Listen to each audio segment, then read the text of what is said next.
Welcome again to the English Mystic Podcast. Today I am joined by Anna Torlen, writer, creative, and a woman with one foot in the modern world and the other in the mystical landscape of dragon paths and sacred sites. On her blog, Memories and Visions, Anna shares her unfolding journey through meditation, dreams, symbolism, and the kind of inner experiences that do not politely fit inside a spreadsheet.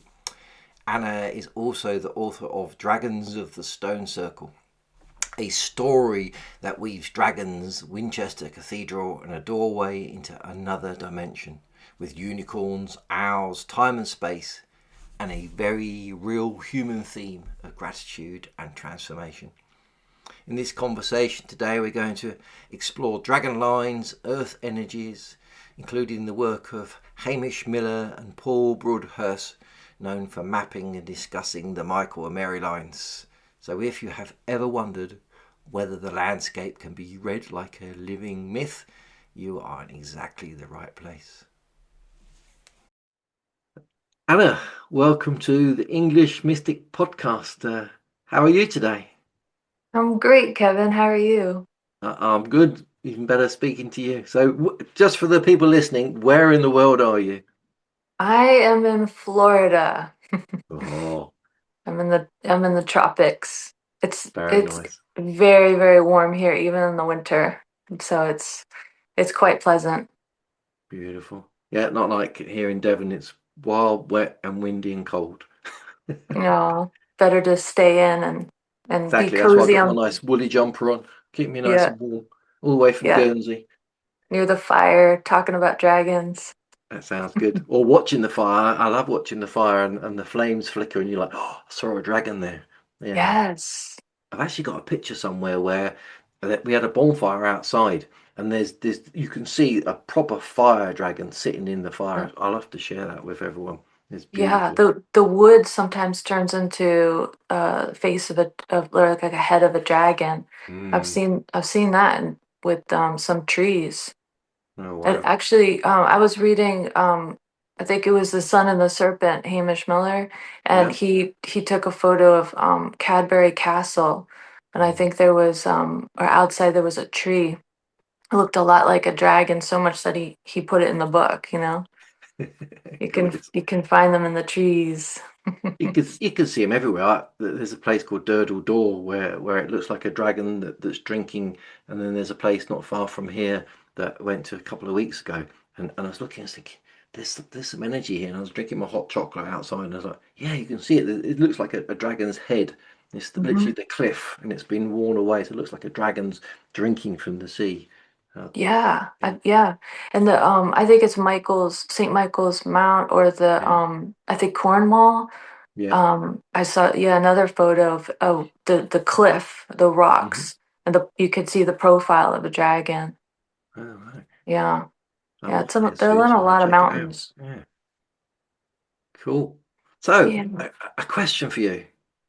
So, if anyone's meeting you for the first time, which they are, Yes. what's the short version of your journey through life that's brought you to this idea and understanding of dragons and visions and earth energies? Mm. Well, I have always been an artist. I've always Mm. had visions, and I have visions of images through my dreams. Yeah. I have a dream journal. I've always kept track of my dreams. And only, I think it was about 2017, I started dreaming of dragons. I started just having like just imagery come and little inklings of why don't you start reading a book about dragons or something like, anything dragon. Mm. And then I started researching and I found friends in Glastonbury and during 2017. And then I started doing shamanic journeying and just I started to connect to the dragon consciousness, as I call Yeah. it. It's beautiful. Yeah, Yeah. Glastonbury's got some powerful energies, isn't there? Whenever I go to Glastonbury and I walk up to the tour, I always feel like there's a dragon like curled all the way round, and then its head resting its chin sort of on top of the little, castle-y thing there. And it's beautiful. And if you stand in, make you look up into it. It's true. It's true. And I think also Hamish Miller again wrote about how there's energies that unite at the Glastonbury Mm, tour. The two dragons come together. And then it wasn't until later, during my 2017 introduction to Glastonbury, I didn't really know that much about Glastonbury at all, and I didn't know about the tour. So yeah. then my last name is Torlen, and so all my UK friends thought I maybe had something special, like a special connection to the Glastonbury tour. So it made me immediately famous, you know? Maybe you have in a past life or something. I think so. Well, I write in my book that Catherine's the main character in my book, that her her mom had a visit from a wizard that Mm, told her that she was connected to Stonehenge calendar somehow, and that actually happened to my mom in New York. A wizard from the UK was talking. I think he was an astrologist, and he was talking about my birth, and he knew the different time. I don't know if it's like Stonehenge or he was Druid. I don't know, but it was a different time of. He had a different timetable, and he was a wizard. So cool. So yeah. you mentioned book. What's this book? What's it called? Oh, Dragons of the Stone Circle. So what Yeah. inspired that? Where did that come from? Well, I was walking one day. That's usually how it happens, and I started connecting to this tree, this magical tree in my backyard, and it's a huge banyan tree. And the Mm, trees in Florida are really, really wide span. The roots don't go deep, but they go really, really long, almost like India, like yeah. just ginormous banyan tree. And I started to connect to it where I was just talking and meditating. I just like talking to the trees. And then all of a sudden, I saw this humongous dragon appear coming down from the tree branches. And I've never had this kind of vision. I wasn't even, it didn't even take me long to realize, okay, this is like a white dragon. And it was a dragon consciousness I've never connected to. And I went home and I thought, all these dragon journeys I'm having, I really want to make a book. I want to create a book for the younger generation, for my Yeah. nieces. I want them to know that I have these magical gifts and they're in the family, right? My grandpa was from Norway, Mm, so maybe I come by it honestly, having connections with dragons. But in America and the culture here, I haven't really found that growing up much expression of it. I find it like in the UK and Norway and Europe, and so I wanted to write a book for my nieces to say, okay, to communicate, we have these abilities, and you might have them too. Like my nieces might be having these multidimensional yeah. experiences. Who knows? And when you're younger, you don't really have the language. How are you going to talk about it? So I thought, all right, I have these abilities. Let's make a book, very simple book. And then the words just started coming. And Mm, it's the same like the visions. I would wake up with a paragraph, Catherine Shea Turner, and she's in her math class and she's struggling. Like just random thoughts. I'm thinking, oh, that's a good start to a story. Let's start writing that one down. So I just started writing, and 2021 I started writing, and I think it was like about 100 pages. Kind of just really simple. yeah. Cool. I love it because I've written a few books and I find that they're in the ether. They're asking to be written. It's almost like they come in and they're like, if I stay for a moment and this person picks it up, then they get to write it, and if not, then it sort of goes off. I read a story once that somebody started writing a book and then gave up on it, and then someone else wrote the same book, and they were like, "That's the book I was writing," and I'm sure that's the way it is. Like you sort of maybe the dragon coming in was like, "Ah, this is a person that's receptive. Maybe if we wake her up a little bit." It's like you said, 2017. It's funny because the first dragon that came to me was in 2017. So Yes. 2017, in theory, wasn't a powerful year. 2012 was, and blah blah blah. But that was when it came to me, my first dragon. And it's like, if when you first meet a dragon, it's, did you feel a bit like, am I imagining things, or have I gone crazy or anything, or did you just Oh go, yeah, yeah. I know? Yeah, I thought, well, I remember one of my friends mentioned he was starting to tune into dragons, and I kind of Mm. laughed it off, and I'm like, oh, I hope you find the dragon's egg, and I started kind of making fun, I had no concept. I just thought, okay, yeah, those are mythological creatures we used to think about or imagine when we were younger, and the castles, right? Um, but I never thought they would be real Mm. and actually have like a consciousness where I would connect to and then spiritually grow. I never thought it Yeah. would be nurturing my own personal life and the way I talk to people, like the way I related. Mm. I mean, it's given me so much gratitude and humility. I think it's purified a lot of my thoughts and my intentions as well. Mm. Yeah, they're powerful beings, aren't they? Unfortunately, on television, they're always that, like the King Arthur's, or someone's taking the dragon out, and it's still a case of, we Right. think of it as that, but it's slowly changing, isn't it? Because you've got those films about teaching your dragon and the rest of it, and flying with your dragon, and then you've got the series where the dragon is coming in and helping the queen. It's becoming less that the dragon is the beast that comes in and steals the virgin and burns the village. It's shifting, isn't it? Which is beautiful to Yes. see. That's what I was thinking the other day about how many stories have turned the dragon into something so harmful, and Mm. maybe it did burn down villages when we were back. I don't Well, it know. I don't. deserved it. Maybe that was real. There has been some documentation of some real dragons, so we don't. I don't know. But today it's almost like a bridge to come back to communicating with the earth, and then the earth consciousness of like the earth becomes more aware when we become aware. And Yeah. I think there's been such um a like a separation between conversation with the earth. We're like, I'm more interested in what's going on with with humans, Mm. and not really communicating with the earth as if the earth had a voice. I feel like dragons give the planet a voice, maybe. It's just another way to interact with the consciousness. Mm. And I Yeah, had it's no true. idea it was there. No idea. Yeah. Yeah, I mean, I agree with that.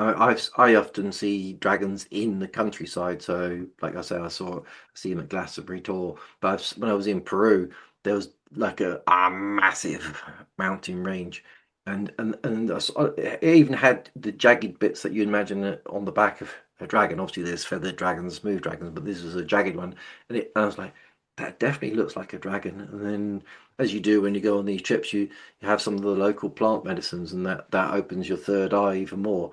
And while I was in that, I was like, okay, if it's a dragon, I'm going to ask it to say hello. So I was like, hello, dragon, are you there? And all that happened was like this eye, the size of like a huge bus, it opened slowly and just looked at me, and then Wow. it just shut again. It's like, okay, and all I heard was like, it's not time. I was like, oh, okay. So I think a lot of them are asleep, and they're part of Yes. the landscape. And many of them are obviously awake and visiting us. And they're all different levels, aren't there? There's the cloud dragons, the galactic dragons, the water dragons, the fire dragons, the earth Right. dragons.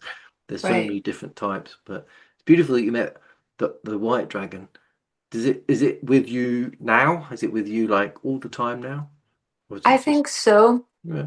It's interesting because when I visited the tree, it was almost like a phone call. Yeah. And I didn't know, and I would just open up and say, "Okay, consciousness, I'm available if anybody wants to call." And I had a different call, like the pure white dragon came in first, and Mm. I would just kind of telepathically communicate, and and it would tell me what's going to happen in the next days, and for me what I could do. It's almost like Yeah. I want you to do this and then do this. And I did it. I just followed directions. And then after that consciousness, another consciousness came in, the Dragon Council. And Mm. it was, and I thought, oh, I'm passing these tests. They're trusting me. Yeah. And now the Dragon Council is speaking to me. And then from there, it was actually in between those two, it was Vega, and they were pinkish dragons. I think it was like Vega and Lyra. And so each time I went to the tree, I would never know what consciousness would connect. And I thought, okay, they're trusting me more. I'm being I'm graduated that, and now I'm being leveled up, you Yeah. know. And then when I wrote the book and I followed all of those directions, um, the pearl dragons. They're different than the white rose dragons. I Mm. think I wrote about the white rose dragons. It the pearl dragons are different. They're I think connected more to Cambodia and Angkor Wat. I'm not going to really speak so specifically about it because I know it's a consciousness that any culture could have expressed at Mm. any time. But that's the new, and the pearl dragons are with me a lot. All of a sudden, they'll say, "This is how it usually goes." Um, Hello, we are the white pearl dragon consciousness. We wish to connect to you now. And then if I say yes, I'll connect. And if I say no, not now, like I gotta go do stuff, then no, you know. That's cool. I love it. I never heard of the pearl dragons before.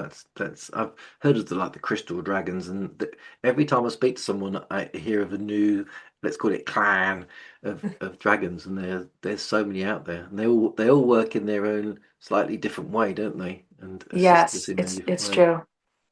Yeah, it's like there's the Neptune, the planetary ones, the Yeah. elements. Yeah, this. I mean, I maybe it's like an encyclopedia we have to we have to write like a huge book of dragons That's a good because idea. they keep appearing. Yeah. I like that idea. I've been writing about the healer dragons that have come in. I've written about 201 of them now, and there's another 300 coming in. But yeah, there's probably like you say, there's a book there, isn't there? An encyclopedia. Yes. Maybe get everyone to write a chapter about their dragons. So the cloud dragons, the pearl dragons, the healer dragons, the fire dragons. Everyone's got a connection to different ones. That'd be a good book. Well, maybe that's Oh, something we should arrange and call all the yeah. authors in. Everyone writes a chapter, and yeah, I think so because it's not we're not making it up like the where we have like a movie. Sometimes we have a movie and then we can make up all the different characters. I feel like this as we evolve, there there's so much integrity with each one. mm, And the way that I understand, the way I know that it's authentic, is they'll like the consciousness when I'll telepathically hear words that I wouldn't make up or say myself, and I have to look them up. You know, yeah, it's like they're very well mannered, and they have a vocabulary beyond me. Beyond my everyday. Totally, yeah, awesome. You know, yeah. I know what you mean. It's like when I say to the dragons, "What's your name?" and you hear this name, you're like, I'm not even sure how I can spell that, let alone say it. Yeah, and then they're like, okay, well, in your language, it's this, and you write it down. You're like, I'm still even not sure how to say that. Yeah, so it's interesting. it's true. But yeah, It's true. their Do you vocabulary is do you huge. get do you get words like ahi, shielataya, like things like that? Because that's the dragon language that I get. Yeah, I get some words that I can't write down. It's like supercalifragilisticexpialidocious. You used to say Yes. that, but theirs is harder Yeah. than that. And Yeah, then they're like just short like she or shein or shay, like yeah. okay. Yeah, I always say it's like their stable name. We've got horses, and that they're called Fortune's favourite. Their stable name's Uh, Fave. you know, and it's the same thing with the dragon. It's like big long name, and their name's Bob. It's true. It's and, true. and it Yeah, I yeah. I named the white dragon Arabella Oh, in my that's book. beautiful. Oh, that's a good name like that. So the book that you've written, how much of it is like taken from complete fiction, and how much of it is taken from actually what you experience in your life? Is it like a balance? It is. It's the the the environment that she grows up in was the environment that I grew up in. So I Mm, write about what I know, right? So yeah, that's how I was when I was in high school or middle school. yeah, So that's totally true. Or I brought, I drew on real experiences. And mm, then the journeys to Winchester all happened. So I was mm, able to integrate them. yeah, And then she meets a vampire, and I made the vampire is very comical. I'm not really into deep dark energies. I myself don't really travel down those roads, so yeah, I tried to create all the white protection so much that I don't even go. But there is an energy that I interacted with when I was doing journeys, and it in the book it's very comical, but the earth energy, it was just an energy that wanted to control. It was like a mm, grasping energy. And that happens a lot with sometimes if you work with earth energies, yeah, places will be stuck in a certain time. And it's just because the energies don't want to let go, you yeah, know?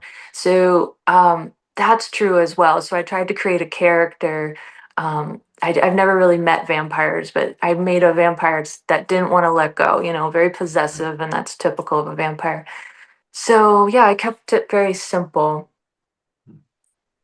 Sounds Yeah. beautiful. Let's say Yeah. I've written it down. Gonna buy it after this. Okay. Of course, we'll be But sharing the link so everyone can figure out where it is. It's on Amazon, isn't it? So yeah, Amazon and Amazon UK too. And what it's yeah, actually it's worldwide. I distribute it worldwide. yeah, that makes sense. hmm And Well, one thing, Kevin, what that was real was the Sword of Truth.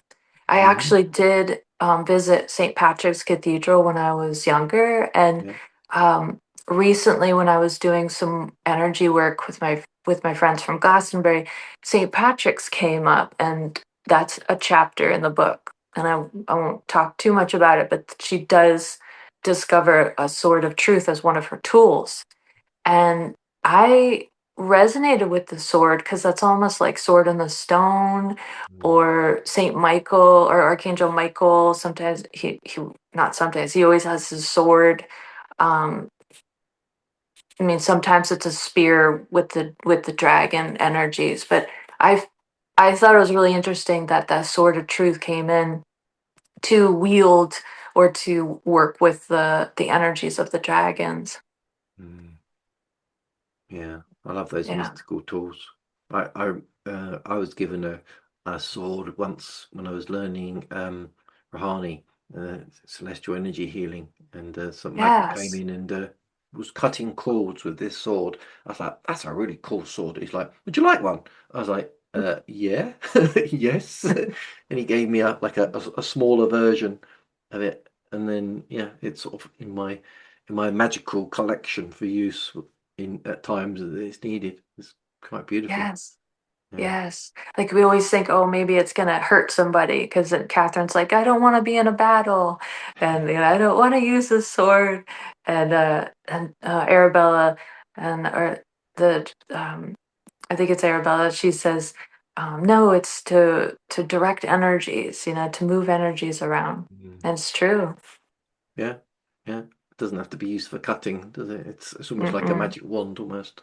hmm Yeah, and the Cool. story just kind of unfolded as I wrote it, just like a dream Yeah. would. And I didn't put too much of my other mind into it, so Mm. it kind of flows like a Mm. journal entry. Sounds like a fun thing to read. Actually, and you earlier you were talking about the energy lines and all the rest of it, and we were talking about St. Michael's Mount, and obviously we've got Glastonbury and Avebury and all these powerful places in the UK, and there's many powerful places throughout the world. And we were talking beforehand sort of about sort of some of the energies of, say, Peru and places like that. So, what do you connect much to these energy lines? Some call them ley lines, some call them dragon lines. We've got the St. Michael's line. Are you into those? Yes. I started I started resonating with Stonehenge, of Yeah. course, but Avebury was really, really powerful. Um, and Hamish Miller wrote in his book about a 12-pointed star that he Mm, found, that like he kept dowsing, and then he doused an entire 12-pointed star at the opening of Avebury Temple, the Serpent Temple. yeah. And I'm a painter, and so I Mhm. went to art school. And when I had this vision one day of this 12-pointed star, so I painted it. It was like 5 feet by 5 feet, huge painting, white painting with gold leaf. I was doing gold leaf at the Mhm. time. And then later, when I found and connected to Glastonbury and Avebury, friends who were at the Henge shop, Yeah. I started connecting, and I started working with the energies there and doing meditations at solstice and equinoxes and just tuning in. And then after Hamish Miller, I wrote his book Sun and the Serpent, talking about the Michael and Mary line. He specifically drew, I think it was like Stukely's, the diagram of Avebury, and just how the dragon lines circle Yeah. around with the 12-pointed star. And then I realized that was the painting that I painted. And it was concentric circles that rippled out. And when I painted it, I felt like it was the imprint of I called it galactic signature. But Yeah. I think that everybody has an energetic pattern to them. It's Mm. sacred geometry. And I studied sacred geometry, and so I was expressing this star, and then the star is exactly the star that was the manifestation of these dragon energies. And it was that point that I knew, okay, I have to research the Michael and Mary line. So I did Mhm. the entire journey, studied it, and Spine of Albion, going up Yeah. and down, and just learning how these dragons are connected all along the points and all along the castles and the churches and the cathedrals. And it just kind of grew from there. But before that time, Kevin, I had no conscious. I was just conscious. I wasn't conscious of it. I was just Yeah. painting. But at that point, it all came together. I thought, okay, I'm really in tune with these dragon lines. It's powerful. Yeah, and those lines. There's a friend of ours that has got the dowsing sticks, and we go on Dartmoor. We go on Dartmoor a lot, and the main dragon line, from St Michael line, runs through Dartmoor. And there's a place on there called the Nine Maids, and it was where the witches used to connect, and it's directly on the line. And he doesn't really believe in all of the dragons and the rest of it, but he understands there's energy lines.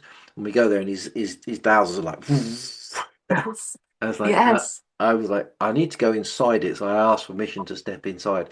As I stepped inside, I could almost feel as if you were standing in a river of energy. If that's any way Mhm. to describe it, if you stand in a river and it's Yeah. flowing fast, it tries to push you. And I stood in the middle. I was Hmm. like, "Wow, you can feel the energy." And he's like, "What?" And he goes with his sticks. It's like, "Oh yeah, look, you can see the edges of it."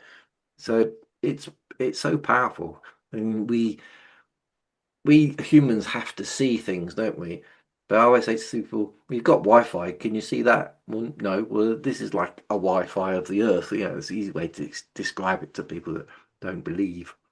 Yeah, that's It, what it is. It's the communication. Like yeah. it's how the earth communicates all along with the points and the meridians, and how our bodies communicate with meridians. And that's, I think, what dragon lines are. Yeah. And at these certain points they're nodes. And I learned Mm. that with Hamish Miller and then Paul Broadhurst. And I think I think it's Brentmore. Is that what it's called? Brentmore or something Tor, near what you're talking about, the Nine Maidens. I was reading about that. Yeah, Like in, Brantor. is Yeah, that it? Yeah. yeah, there's a church right on top of it. It's interesting that if you follow all of these ley lines and the powerful nodes, there's churches all over the place on them. And it's Yeah. like obviously the people that created the churches all those millennia ago and more recently that they must have understood the power lines somehow. They must Oh, have they done did. because there's loads of churches on lots of the lines. Or if Yeah, it wasn't churches, then it's the stone circles or the stone rows. So that's right. humanity knew, and we've, like you were saying earlier, we've lost contact with the earth. We many people live in cities, and those only that live in the countryside feel a bit more connected. But we have lost a lot of our connection with the earth, Yeah. haven't we? And the earth is still speaking, you Yeah, know, it's still shouting at us, and we're going, I very, don't hear very you. chatty. Yep. We're like, oh, what's on Netflix? It's like Yeah, the earth is like over here. I have something very mysterious. But the other thing is you have to go within. You have to meditate, and that's something. Once the meditation starts, the doors open because mm, everything is within, and I never understood that. Mm-mm. yeah. So what's your take on meditation? Everyone's got a different take on meditation. What does the word meditation mean to you? If someone had never meditated, what would you say to them? How can they meditate to get to that point? I think meditation is about stilling the mind, Yeah. and even when the mind runs and does its own thing, there is a point of stillness and um, connecting to the breath Mm, and just following the breath because the breath will lead you to places in awareness. I think our mind can go yeah. when we concentrate on the breath. Yeah. Yeah. The breath's powerful. I love going to a place nearby. It's called the Zen Jungle, and the guy there's a shamanic practitioner, and he leads us on shamanic Mm, breath. And I it's love just the one that. where you breathe through your mouth for like half an hour, and you get into a state where you just disappear somewhere. And I always have such Hmm. amazing visions and see things, and it's beautiful. You don't have to go quite as extreme as that. You can just follow your breath, can't you? Like a simple one I like is you breathe in for 4, hold it for 4, and then release gently for 4. Even just doing that over and over and over again, the fact that you're counting and concentrating, it quietens the mind, doesn't it? I find. And the other one is humming. I find if you hum a bit, like Hmm. it's very hard to think and hum. It's the Hmm. same as singing probably, and probably playing an instrument when you're in that place. Because for me, meditation doesn't have to be sitting still. It can be walking through your favorite woods, and I love doing Hmm. that and just listening to the birds. It's quieting the mind, not necessarily doing nothing. And I think a lot of people find doing nothing really hard. They Hmm. need like the Netflix, and need the radio on. So Hmm. yeah, I've done a 10-day meditation before, and if you can sit still for 10 days, then that was powerful. That was a Vipassana retreat, and that was I had a moment where I understood everything for like a millisecond and knew that I was not me. I was part of everything. But as soon as Yes. I understood that I was not me, of course I lost it because I said me. But there was just this moment where it was like, we are, everything is one. Where there was like a million connections around this sort of globe of purple, and I was like, oh, that's it. And then there's, of course, because I said that's it, I individualized myself and I lost it. But I was like, wow, okay, I've had that moment of understanding we are a single thing here, experiencing billions and trillions of different lives. I love that. Yes, it's the oneness, and then all of a sudden we identify with, and then we become the raindrop. Yeah, The exactly.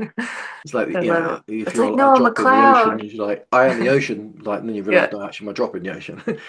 yeah, yeah. And it's good because it constantly breathes, right? It's like micro to macro. We Yeah, become the macro, the micro, and that's the balance. And yeah, it's and it meditation is always movement forward. It's always evolving.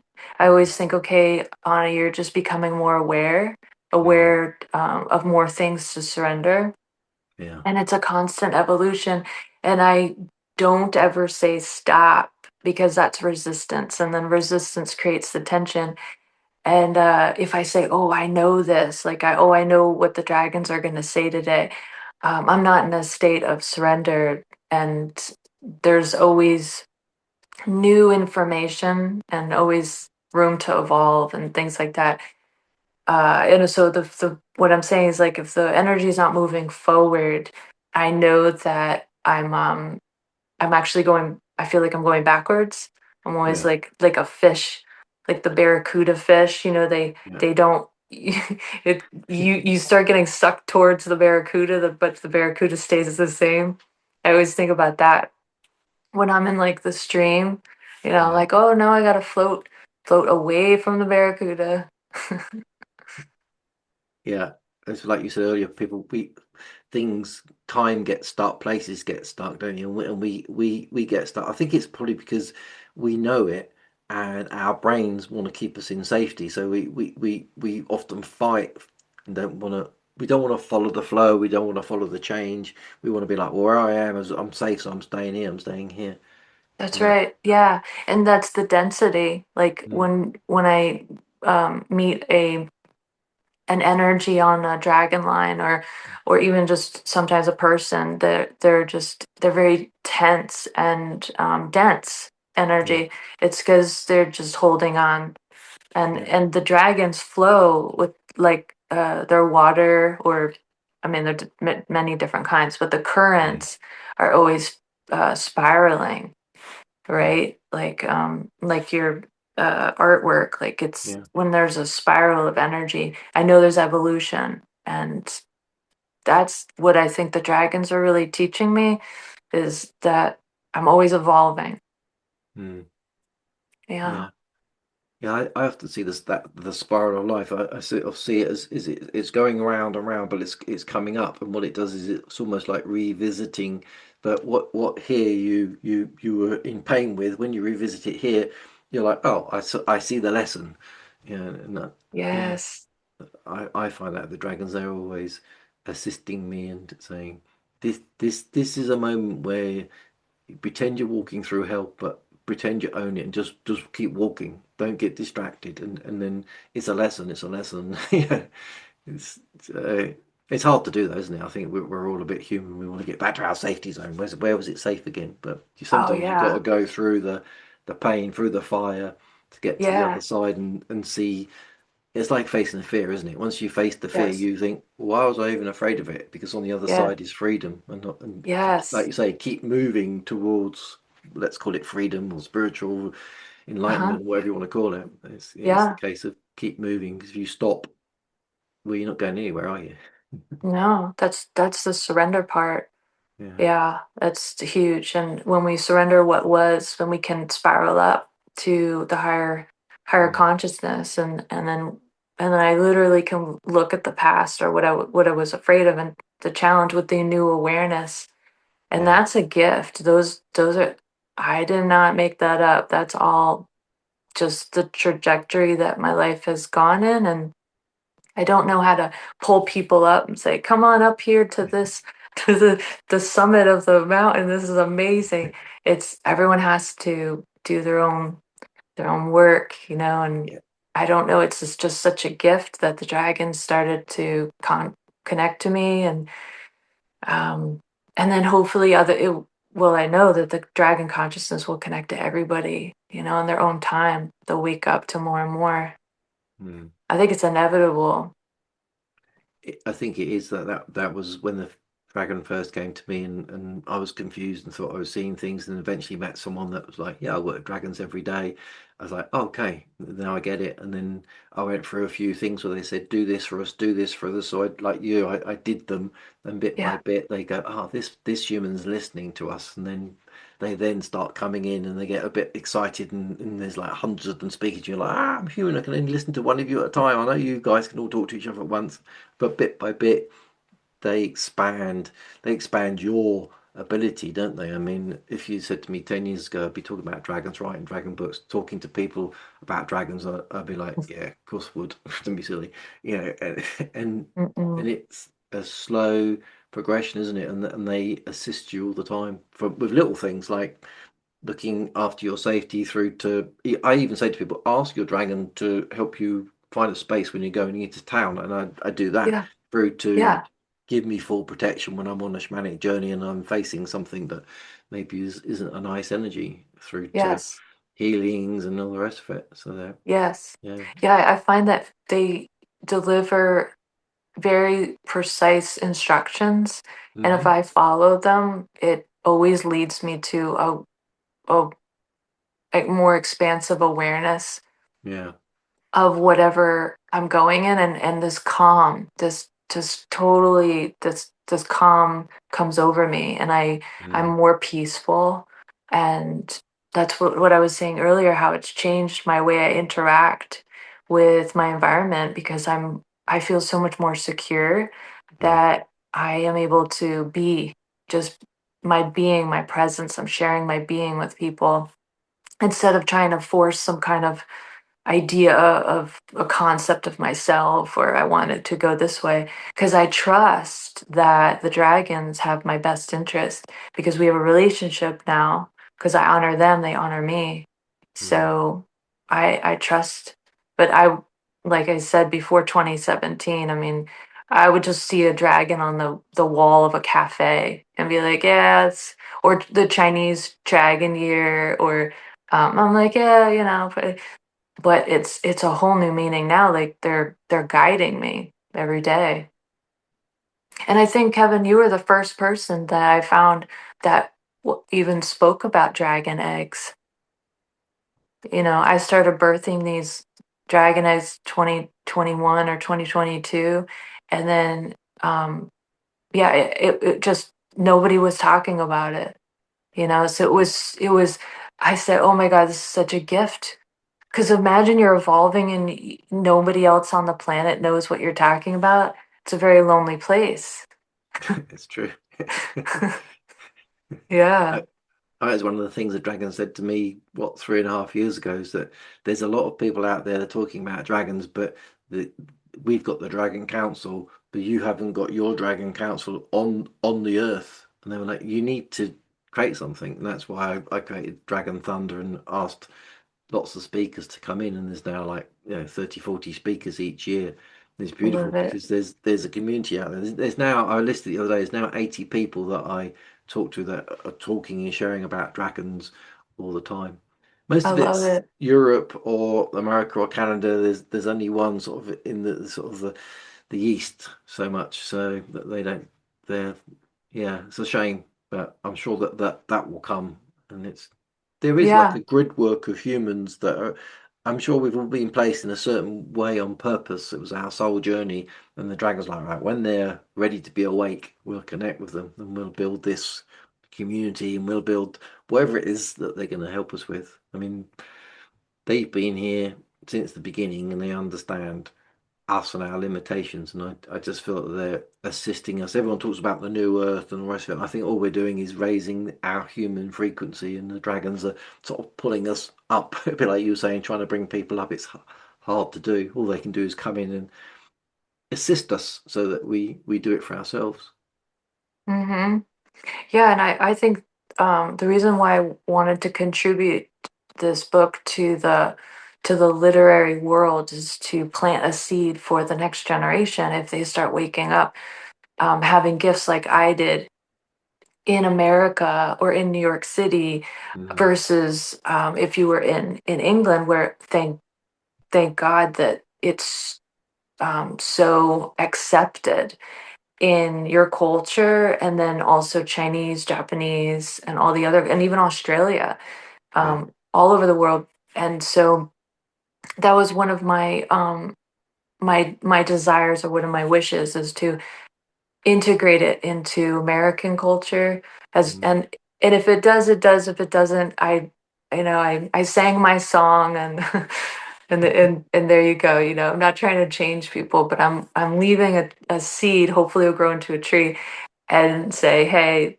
this pathway is for real, and there's a whole country full of people that understand. you know. That's all you can do at times, isn't it? As somebody said, you've planted the seed, and if one person sees it, then there's your mission. You've done it. So if that then one person then gets another one person, and then it just Mhm. it spreads, doesn't it? So yeah, Yeah. sometimes we're all like, oh I want my book to be a top seller, and I want it to be on all the bookstores all around the. It happens to a few of us, and unless you've written it, then it's not going to happen. And it's great that you've written it, so they're definitely on my list to purchase once I get off of here. So Yeah. we're going to Thanks. wrap up here, but is there anything that you would like to share with the listeners?